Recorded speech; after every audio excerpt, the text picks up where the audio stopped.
The first day leaving Galveston, Texas for Florida, things did not go anywhere close to what we had planned. Talk about spooky.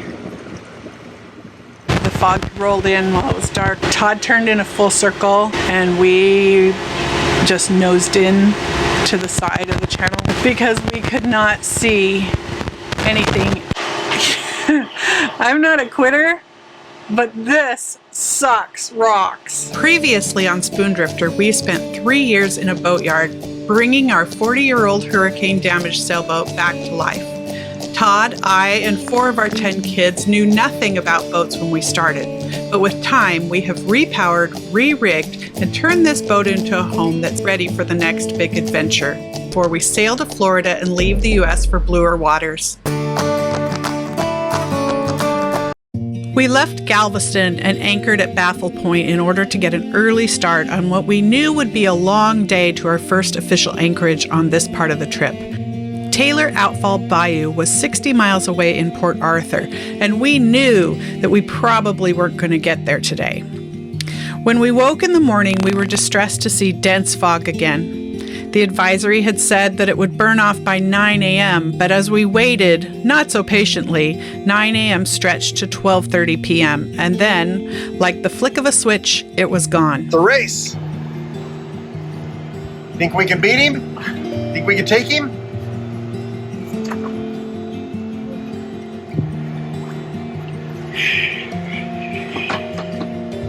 No, he's going like 18 knots, I think. I don't know. 11.4. Okay, 11.4. Well, I'm going 3.3, so it's like going 18 knots. But we are not going the same place. No, we are not. All right. This is our morning, and we are headed over here. This is the backbone of the seafood eating America, right here. Yeah, I'll be there in about 15. Nice, we're moving 6 knots right now, only 4.6 amps out of the batteries. That's pretty dang good. If we have a current like this, Make up some time. maybe we'll make it by dark. I don't know.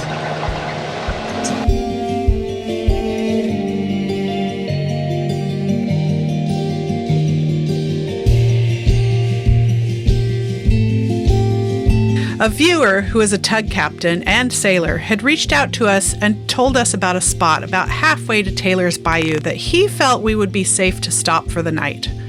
But with our late start, even that was going to be difficult to reach before dark. I think you're turning into him a little soon.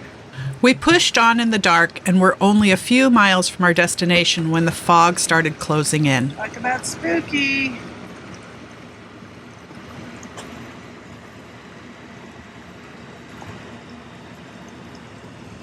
Into the dark. The fog rolled in while it was dark. The barges have all stopped because of the fog. Like, Todd turned in a full circle. Well, not a full circle, but he nearly drove straight into a wooded shoreline because we could not see anything. And since we had slowed down, for some reason both my phone navionics and the boat navionics have some kind of a lag and were spinning and couldn't tell us which way to go. And we just nosed in to the side of the channel where it was muddy, and we're 100 feet off the channel. I'm not a quitter, but this sucks rocks. He's coming at us. As we were trying to get ourselves anchored and keep from moving around towards the channel, this guy decided to join us. Are you okay? Yeah.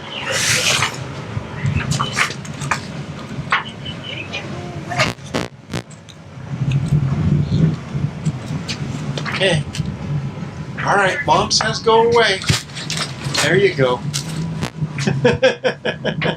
I know you want to rest, but you need to go somewhere else. We're trying to anchor here, okay?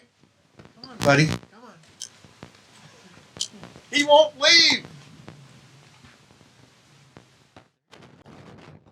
He actually flew around to the back of the boat and hung around for a while longer. Okay, here's what's going on. Todd's going to explain what we're doing. I'm going to explain. Why am I going to explain? I'm in the middle of research. What are we researching? Generator The Delta stuff? So. Okay, it is New Year's Eve. So the girls are all about staying up until midnight. So we have put Abigail and Liberty on anchor watch until midnight. And then Gabe is going to take midnight to 3 o'clock. And then Todd will get up at 3. The weather says that with this fog's going to last till noon tomorrow, just like it did today. I'm going to see if I can go to sleep. I'm so tired. It's only 9. And the mosquitoes are in the house. But I have mosquito repellent on because they were bothering us outside. Alright. We will talk to you in the morning unless something crazy happens before then. But it's not going to. Everything is going to be fine. Okay, I'm being quiet because everybody's sleeping. It is 8:30 in the morning. We've kept an anchor watch all night, and now I'm on watch. And we're just watching our anchor and watching the AIS and listening to the radio. The fog is bad outside. The Coast Guard is warning about low visibility and suggesting people don't use the Houston Ship Channel right now. But we're safe. Nothing bad has happened through the night. We did have 2 barges crawl by when the fog lifted about 2 o'clock in the morning. We were like, no, we're not going, because we could see that it was just barely lifted. And in reality, they stopped not too much further up in front of us. You can see on the AIS, having a receiver has just been really a big deal, because we can set the alarm and know that they're coming close and then get on the radio and tell them where we are so that they are expecting us and can be on the right side of the channel to avoid us. We are out of the channel, but still, like, we're only like 100 feet out of the channel. I guess the thing that I've realized is that putting your nose into the mud isn't the worst thing that can happen. Sorry, our decks are kind of a mess, guys. Anchoring in the dark. Well, you know, the anchor's really not doing anything. We dropped it just so that if we started to slip and move off this mud and pole, we also have an anchor alarm on so that if we move beyond a bubble, that helps. Because last night, like these poles that you can see here, we couldn't see even them. the land we couldn't see. Yeah, we couldn't see the poles or the land last night most of the time. So we needed some reference to help us know if we were moving. At 6 o'clock this morning, when it was my shift, we came out here and we moved the boat back just a couple feet because the tide is falling. Low tide, I think, is like 30-45 minutes from now. And it doesn't go up very fast, so high tide is 5 o'clock tonight. So if we'd have got stuck really good, we'd have been stuck all day. All right, there's some radio traffic. When the barges start moving, we'll start moving too. So I gotta go see what's going on the VHF. On AIS, I saw a tug coming around the corner from us, and I let him know where we were and asked about the fog. He said he was still running on instruments.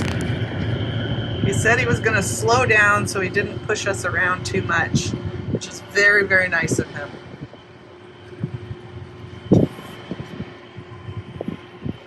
That is the Avery Noel. Thank you, Avery Noel. We appreciate it.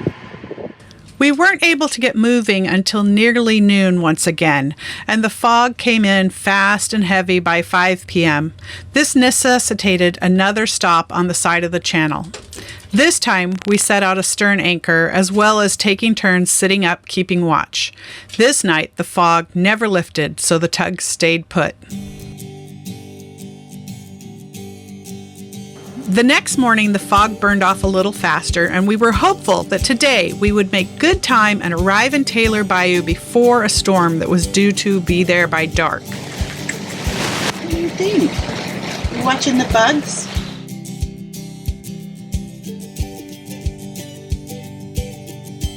It almost seemed like a bad joke when we went to lift the anchor and the windlass switch wouldn't work. But Todd quickly hot-wired it from the inside and had Liberty down below touching the wires together to make it run. Ready? Yeah. What does that mean? Pull and come out here. That means she has to run the windlass from down there. Oh, nice. Yeah. Button. Because it got wet. All right. All right, so I'm going back over here to move the boat.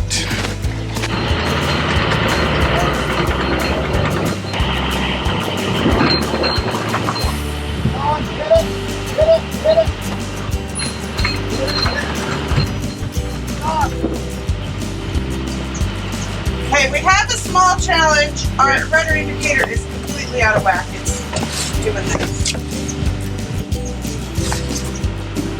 Yes, it is. Dennis Collins, this is Sailboat Spoondrifter. Dennis Collins, go ahead. Okay, we're headed up around the corner towards you. Are you on the north side of the channel? Yeah, north side. Visibility still crappy? Yeah. Thank you much. Yeah, well, to maintain this kind of visibility, we're okay. You know that their barge around this corner parked on the north shore. After him, it's clear for a while. Yeah, there's nobody. The hard thing is the while on my chart is like 3 miles, even if I zoom way out. A tug captain reached out on the VHF to warn us about a coming storm and suggested that we find shelter soon. Okay, the fog has mostly burned off. We've got good visibility and we have wind. Taking advantage of the wind. We knew that storm was coming, but our generator had been continuing to act up, and that meant we were slow. Putting up our sails gave us the extra speed we needed to arrive in Taylor's Bayou, with enough time to set the anchor and close up the boat before the first drops of rain fell. We have 11 feet under the keel, which means that it is 16 feet of water. So we've got what, 100 feet of chain and our Yeah, about 100 feet, 110. So it's the next day. The storm was really nothing. Fog has cleared off. The breeze is nice, so the bugs are down. So Todd and Gabe are off getting fuel with John Allison, one of our viewers that came over here special just to help us be able to go and get the fuel filters we need and the fuel that we need. We're going to try, the girls and I, to get this boom over so that we can refill our house bank with solar. As long as there's light, let's do everything we can.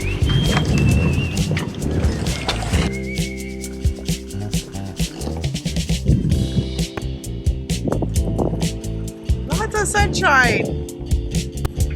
He is coming fast, isn't he?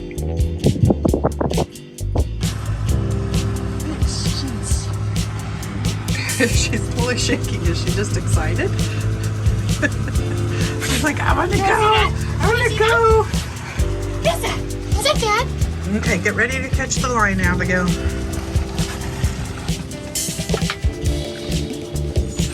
All right, pull forward. Coming in hot! I know, you were coming in way hot.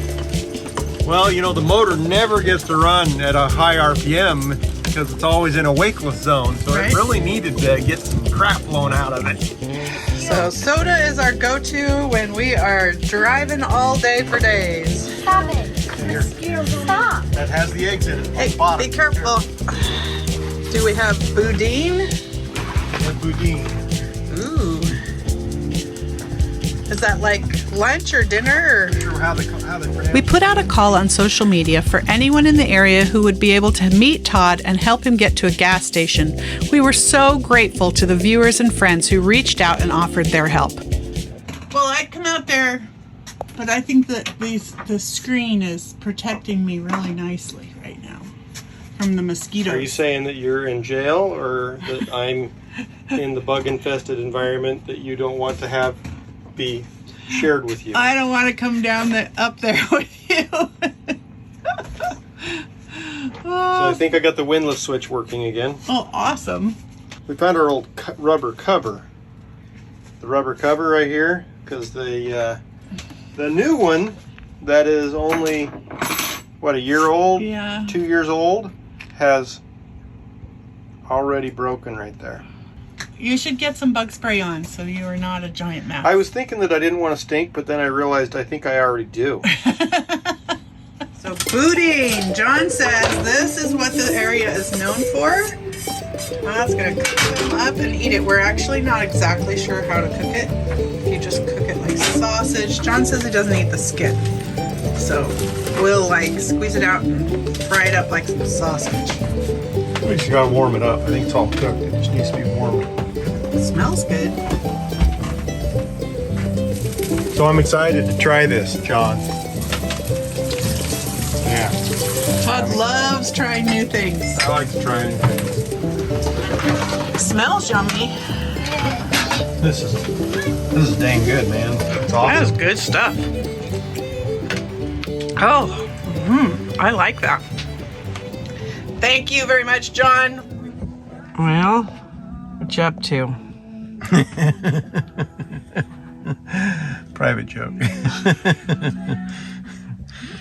Fixing an alternator on our bed. I mean, come on, what else could be better than that, right?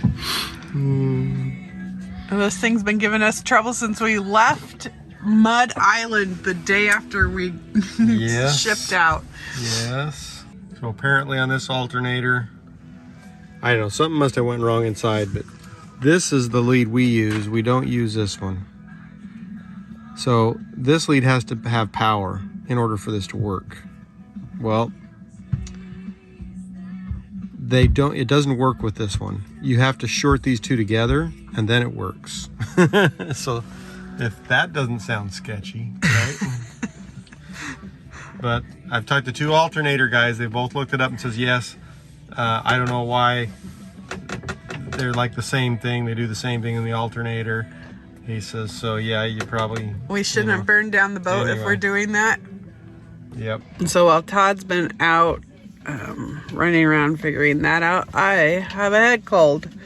So he also got me some real Sudafed. And I've kicked my kids outside, and that's the noise that you hear outside. They are fishing and listening to music, and the sun is out, and it's awesome. But, you know, the challenge with kids today, with all of us today, is we have social media and tablets at our disposal, and it takes a real concerted effort to put them down and just go enjoy being outside. Sometimes you have to be a mean mom. Me? I just like playing with fire. And there goes the smoke out the window. As we were enjoying a sunny day, this gentleman was checking his crab pots and offered us 6 catfish that had been caught in his traps for free. It was a nice gesture, one we were happy to accept. Still alive. All right, Gabe, you want to come clean these catfish? Thanks for watching, and join us next Sunday as our adventure on the Gulf ICW continues.